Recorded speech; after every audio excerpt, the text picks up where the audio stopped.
sekalian, selamat datang di Total Politik, forum diskusi Total Politik Safari 24. Boleh tepuk tangan untuk Total Politik dan kita semua. Sapa. Iya, mati ya.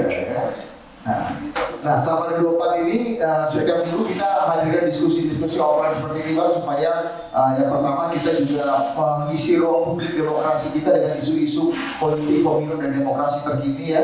Meskipun itu perlu banget ya, politik, pemilu dan demokrasi lumayan.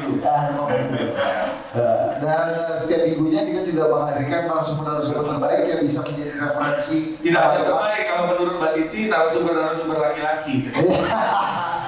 Ya, di sini salah satu kewajiban dari host adalah memuji narasumber yang berlebihan. Ya, makanya kami berdua tidak bisa masuk dalam pansel. Pansel KPU karena nggak bisa nahan. Karena kalau Mbak Titi mengkritik kemarin pansel KPU. Jadi ada 3 kritik untuk pansel KPU, tapi yang 2 gue lupa, yang 1 aja gue ingat. Memuji secara berlebihan. Iya. Nah, di forum ini kita bisa memuji secara berlebihan ya. Boleh. Ya.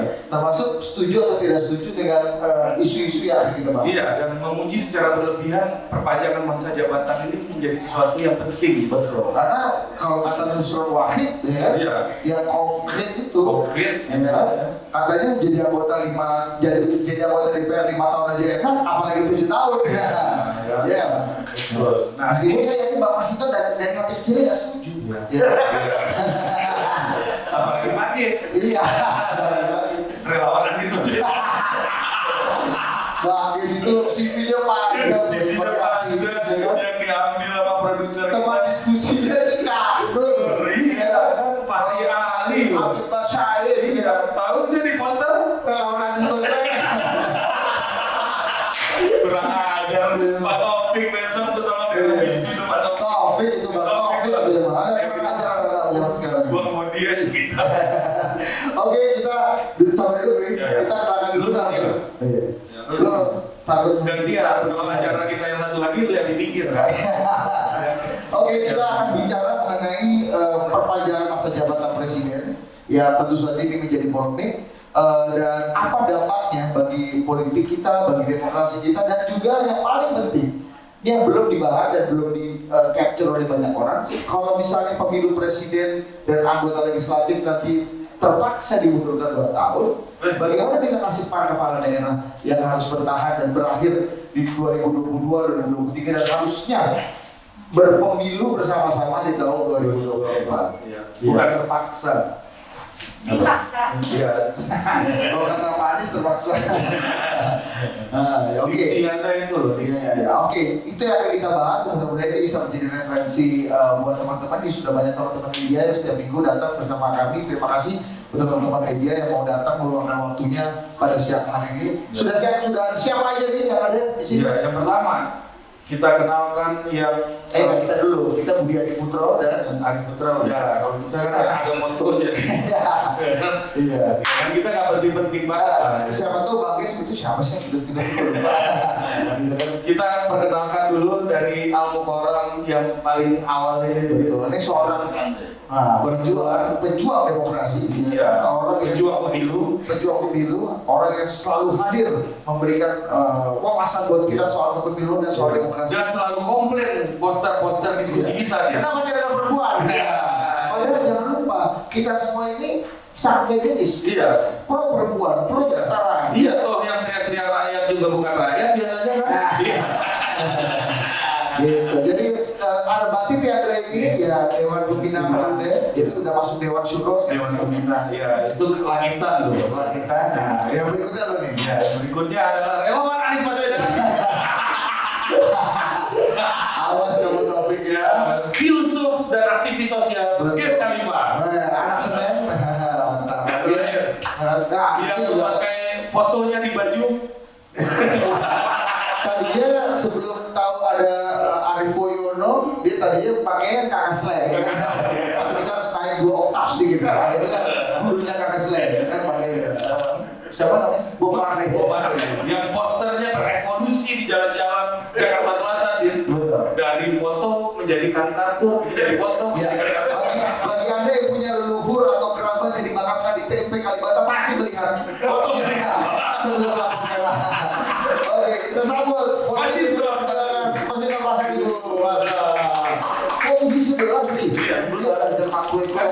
OJK ya kan. Dia udah ngomong itu dari luar, fintech. Iya. Jadi gimana Indra Kents itu gimana? Itu judi apa investasi?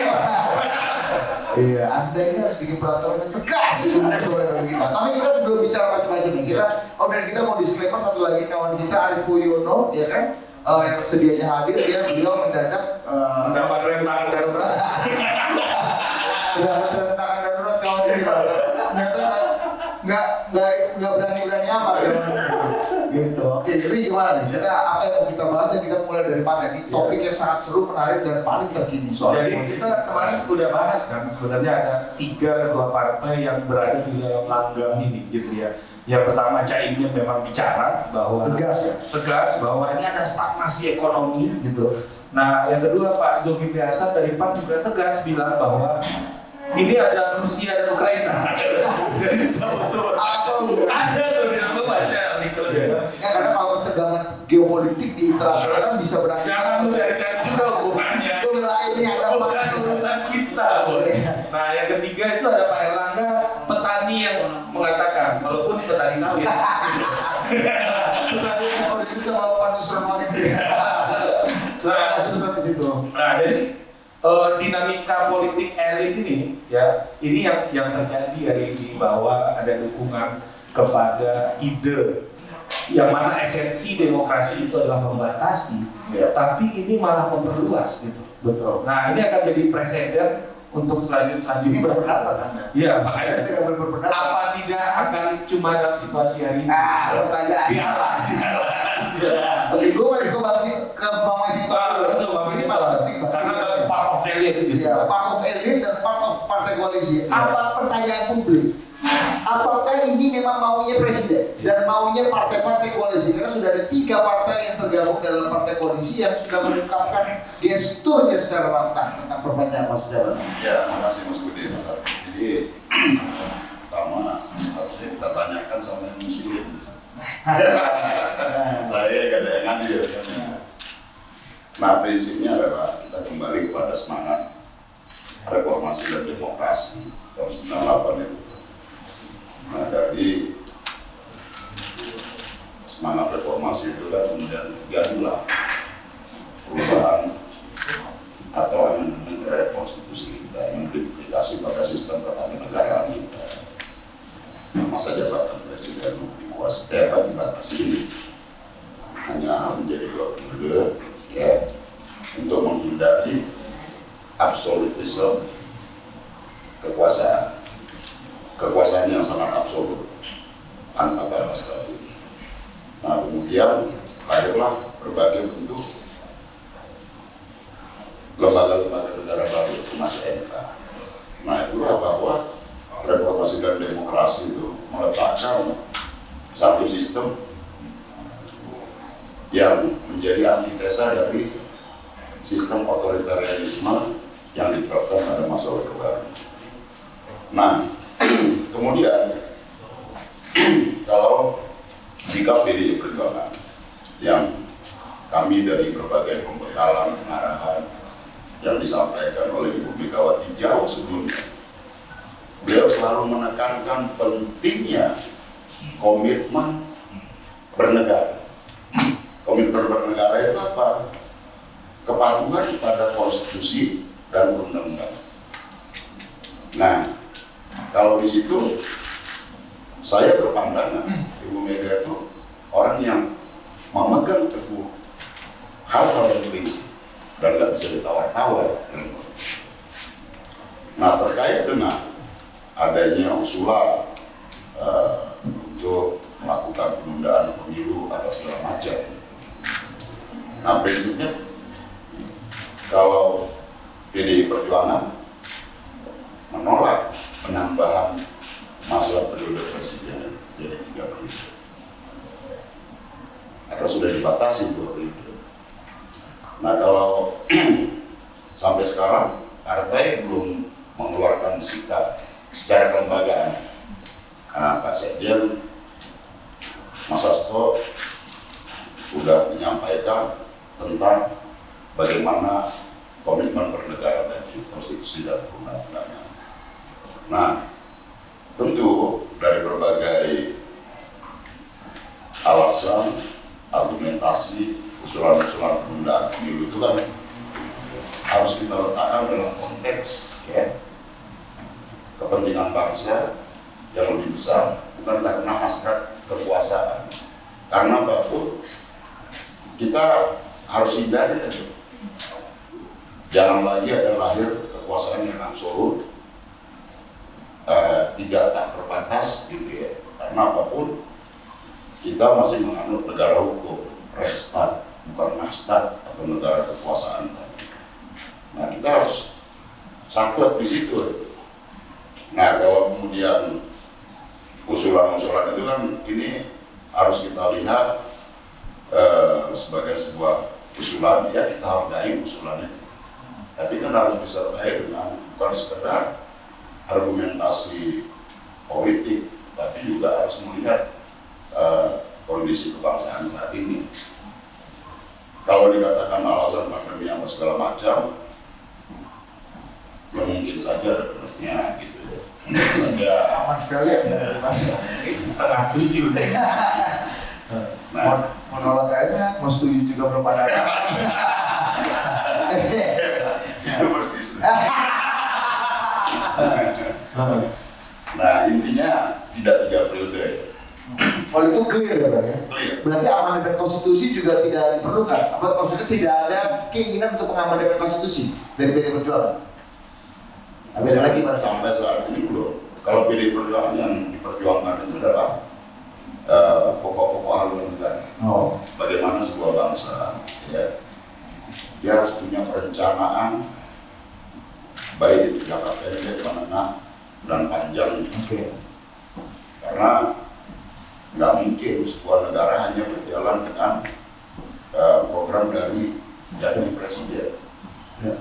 Itu membuat kita nggak ada tuh pembangunan yang Oke. berkesinambungan, kontinuitas pembangunan. Nah Bang, ini kan gerakan dari 2 partai pendukung pemerintah. Iya.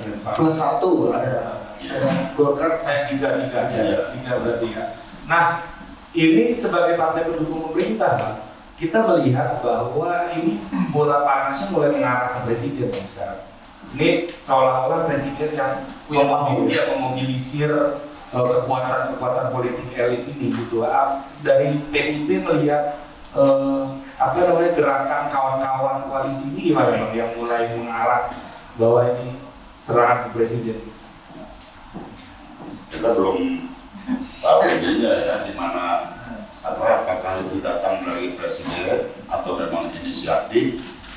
Kita kan belum perlu mengkonfirmasi lanjut. Ya. Rumor itu kan gitu. Kalau melihat ini Bang, sebelum ke Mbak Titi dan Bang Kes ya, kalau melihat presiden kan sudah punya statement yang cukup keras ya Bang ya, tentang 3 periode gitu misalnya, itu udah menolak, sama lah statementnya sama dengan Bang Masinton gitu, bullnya bahwa beliau menolak 3 periode. Dulu juru bicara presiden yang kemudian dihibahkan ke Kazakhstan gitu ya, Bang Fajrul Rahman juga mengatakan sebelum beliau pindah ke Kazakhstan dan kemudian terjadi konflik sosial di Kazakhstan. Apa kata Bang Fajrul? Apa? Bang Fajrul bilang apa? Tidak. Bahkan tidak. Tapi kalau menghitung periodisasi masa jabatan itu, 1 periode itu 2,5 tahun lebih ya kan, sudah 1 periode. Kalau usulannya 1-2 tahun, kayaknya belum termasuk 1 periode. Enggak. Bahkan Bang Fajrul mengatakan bahwa even perpanjangan masa jabatan waktu itu sudah diwacanakan juga, itu nggak setuju presiden, kata tidak. Nah, ini kalau melihat ini apakah memang kondisinya memang Bang Fajrul 6 bulan lalu mungkin mengatakan itu memang udah berbeda Bang circumstancesnya. Ada perang di Ukraina ya kan?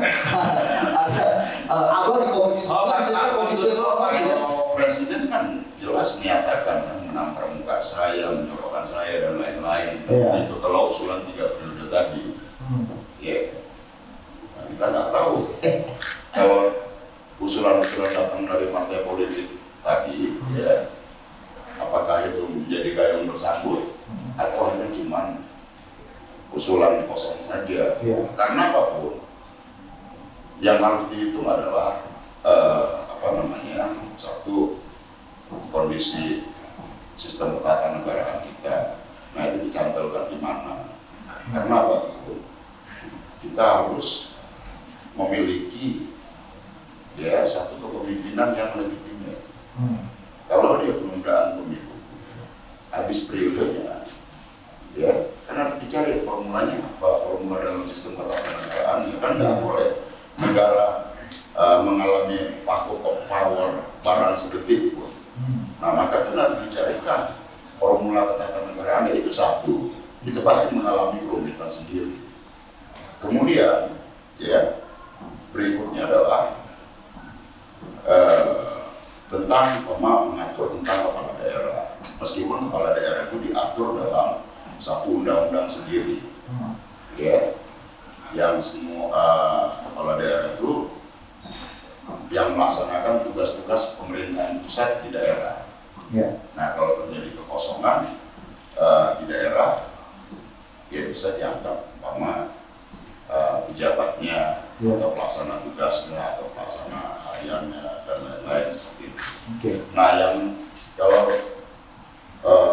menunda pemilu dalam arti pemilu nasionalnya, legislatif dan pilpres berbarengan, karena kan beda lagi kalau pelaksanaan pemilu pilkada, kan dua rejim pemilu yang berbeda ini, pemilu kepala daerah tersendiri, pemilu nasional tersendiri, presiden dan legislatif. Nah presiden dan legislatif, ya berarti legislatifnya Mundur juga. Nah kalau presiden ini contoh umpama, kalau presidennya kan kita harus cari formulanya, ya nggak boleh kekosongan kekuasaan. Kemudian legislatifnya DPR maupun DPRD kan harus dicari dasarnya, karena akan berakhir periodisasinya tahun 2024 dan itu kan tidak mudah tentunya. Kalau misalnya skenario perpanjangan masa jabatan presiden betul terjadi dan disepakati oleh partai politik itu bang ya, oleh parlemen gitu, kekuatan terbesar di parlemen, apakah abang lebih setuju juga pemilihan legislatif anggota parlemen juga ikut mundur gitu? Atau biar aja bisa kembali pemilu legislatifnya tetap 2024, ya pemilu presiden nanti mundur 2027. Bang Masinton sebagai anggota parlemen 3 periode itu gimana? Tapi kan itu pemilu. Jadi itulah satu kesatuan, pemilihan presiden beserta pemilihan legislatif itu kan berbarengan juga pelaksanaannya. Ya nggak? Ya harus bareng. Iya ya. Iya benar. Harus bareng. Nah kalau presidennya berakhir 2024, legislatif juga berakhir 2024. Kalau dia mau diperpanjang, katakan begitu ya. Berarti kan secara bersamaan. Kan nggak mungkin presidennya diperpanjang kemudian legislatifnya kosong. Siapa yang mengawasi? Fungsi-fungsi pemerintahan siapa yang mengawasi gitu. Nah jadi saya berpandangan bahwa ya 3 periode itu udah itu komitmen kenegaraan kita, komitmen reformasi dan demokrasi kita. Itu jangan ada lagi jabatan presiden 3 periode. Nah kalau penundaan pemilu, saya cuma mau menyampaikan aja, kita memiliki presiden ketatanegaraan, menunda dan mempercepat pemilu. Artinya ini bukan hal yang baru dalam konteks ketatanegaraan kita. Ya, nah ketika Pak Harto sebagai pengemban super smart pada saat itu, ya pemilu itu diagendakan tahun 68. Tetapi oleh Pak Harto dengan alasan masih fase transisi, ekonomi belum pulih, stabilitas keamanan juga, stabilitas politik juga, itu dijadikan dasar pada saat sidang umum MPRS tahun 67, kemudian pemilunya diundur yang harusnya tahun 68 menjadi tahun 71. Itu tadi kita punya presiden ketatanegaraan menunda pelaksanaan. Dan kita juga punya presiden ketatanegaraan mempercepat agenda pemilu. Ketika Pak Harto dipilih berdasarkan pemilu tahun 97, kemudian terjadi krisis politik, pergerakan reformasi dan demokrasi yang menghendaki Pak Harto mundur pada saat itu.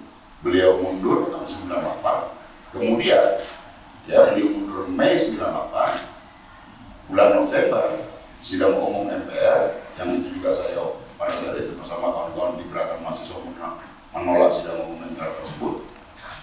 Kemudian sidang umum MPR itu menerbitkan TAP MPR tahun 98 itu untuk mempercepat pemilu yang seharusnya dari 97 ke 2002 menjadi tahun 99. Artinya dalam presiden ketatanegaraan kita pernah menunda pelaksanaan pemilu dan mempercepat pelaksanaan pemilu. Oke, benar. Jadi ada presidennya nih. Presidennya udah ada. Apakah ini kan karena circumstances dan kondisi negara waktu itu mengharuskan mempercepat atau memperlambat? Nah, apakah kondisi saat ini sudah sampai ke tahap itu? Ini gue senang nih, Bang Masinton ini agak Islami. Gimana? Karena itu tadi itu kutipannya agak mirip sama Ibn Taymiyah tadi. Bahwa 60 tahun di bawah penguasa lalu itu tidak lebih baik daripada satu malam tanpa pemimpin. Nah, artinya itu bahasa demokrasinya tidak boleh ada faktor. Jadi bagaimana celah-celah ketatanegaraan dan kepemiluan Mbak Diti di dalam rencana ini, kira-kira apa yang bisa jadi obstacles dan apa yang jadi enablernya nih? Rencana ini bisa kejadian nih Mbak. Mungkin itu aja dulu Mas sekarang. Mbak Diti sebelum Mbak Diti jawab, sebenarnya harusnya tuh para juru bicara 3 partai yang mendukung tadi harus niru argumentasi Bapak tadi. Kalau masuk akal banget itu soalnya. Gua aja percaya kan? Iya, gua aja percaya. Bahaya nih, kayaknya ini orang benar gitu. Lama-lama ada keputusan fungsi partai politik juga. Silakan Mbak Diti. Ya, pertama, sistem hukum kita hari ini tidak mengenal penjabat presiden seperti halnya penjabat kepala daerah. Jadi ini seperti lain iklim, lain cuaca begitu ya. Kalau pilkada ingin perpanjangan masa jabatan kepala daerah definitif, itu pemerintah alarmnya langsung lampu merah. Ya, langsung lampu merah, tidak ada perpanjangan untuk kepala daerah yang berakhir masa jabatannya 2022-2023. Oleh karena itu harus berhenti dan isi penjabat gitu ya. Penjabat yang berasal dari aparatur sipil negara. Tapi penundaan pemilu kan sebaliknya argumennya. Dibacanya penundaan pemilu, jangan berhenti di penundaan pemilu, tapi penundaan pemilu sama dengan perpanjangan masa jabatan. Jadi harus dibaca seperti itu. Satu rangkaian. Ya, dan perpanjangan masa jabatan adalah bungkus atau baju baru dari presiden 3 periode. Bedanya, kalau presiden 3 periode tetap harus berkeringat ikut pemilu dengan mengubah konstitusi. Kalau penundaan pemilu, memperpanjang masa jabatan, menambah periode tanpa harus berkeringat ikut pemilu begitu. Jadi sebenarnya ini cara lebih lihai untuk mengemas presiden 3 periode melalui narasi penundaan pemilu. Nah, itu yang pertama. Yang kedua, mau dicari apapun, tidak mungkin ada penundaan pemilu tanpa amandemen konstitusi. Undang-undang pemilu memang mengenal situasi untuk dilakukan penundaan tahapan pemilu. Tapi ada syaratnya, satu, tahapan jadwal dan program pemilunya itu harus ada dulu. Jadi KPU itu sudah tetapkan dulu ini tahapan program jadwal pemilu 2024 ya. KPU sudah tentukan hari pemungutan suaranya 14 Februari 2024. Dan Partai Abang juga kan bersepakat di situ ya. Ya. Ya. Ini nggak mau ini. Oke, nah itu berarti sudah ada tahapan program jadwal. Maka kemudian ada sejumlah situasi terjadi, bahasanya Mas Didit tadi circumstances itu ya. Satu, terjadi bencana alam. Kedua, gangguan keamanan. Ketiga, kerusuhan. Dan keempat, gangguan lainnya. Kalau perang Ukraina ya Rusia masuk dalam circumstances. Ini yang masuk Tapi jangan Anda ulang-ulang. yang terjadi di wilayah Indonesia. Nah, jadi 4 situasi itu bisa menunda sebagian atau seluruh tahapan pemilu. Tapi situasinya adalah kedaruratan. Jadi situasi luar biasa. Dan tapi itu juga tidak boleh menyimpangi konstitusi, di mana konstitusi sudah memberi batasan sangat jelas. Pasal 7 Undang-Undang Dasar kita bahwa masa jabatan presiden adalah selama 5 tahun dan hanya bisa dipilih kembali untuk 1 kali masa jabatan berikutnya, artinya kan tidak boleh lebih, tidak boleh kurang. Dan yang kedua, batasan keteraturan dan keberkalaan pemilu kita itu jelas. Pasal 22E Undang-Undang Dasar kita, pemilu diselenggarakan secara langsung, umum, bebas rahasia setiap 5 tahun sekali. Nah, itu kan konstruksi konstitusinya, tapi kan konstitusi bisa diubah. Tapi tidak ada alasan moral, etis, dan juga politik dan juga akuntabel untuk mengubah konstitusi dengan tujuan perpanjangan masa jabatan ataupun penundaan pemilu. Jadi bisa dikatakan tidak ada alasan yang logis dan relevan secara konstitusi, hukum kepemiluan, ataupun akuntabilitas sosial untuk menunda pemilu dengan alasan menjaga laju pertumbuhan ekonomi. Nah, jadi kalau dari alasan-alasan pimpinan partai mengungkapkan itu paling di publik, mana yang masuk akal, mana yang tidak masuk akal.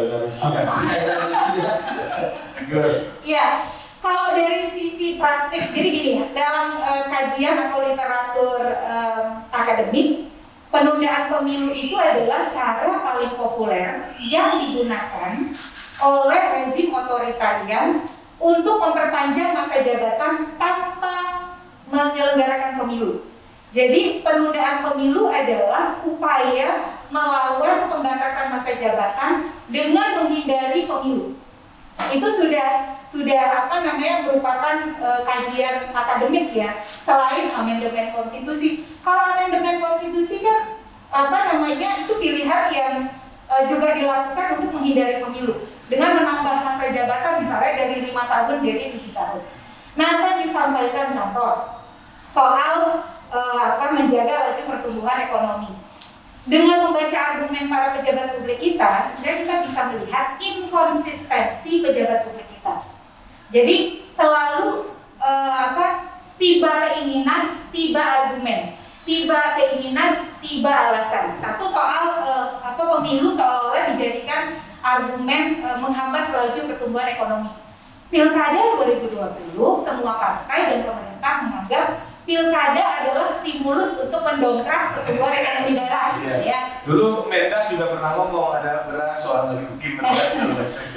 Yang kedua soal masa pandemi, gitu. Masa pandemi masih akan tetap berlangsung. Selalu dinyatakan pilkada di masa pandemi akan membantu pengentasan untuk mengatasi pandemi. Karena kenapa? Para kandidat akan berlomba-lomba mengajak masyarakat untuk patuh protokol kesehatan. Lalu apalagi itu alasan yang ketiga soal popularitas.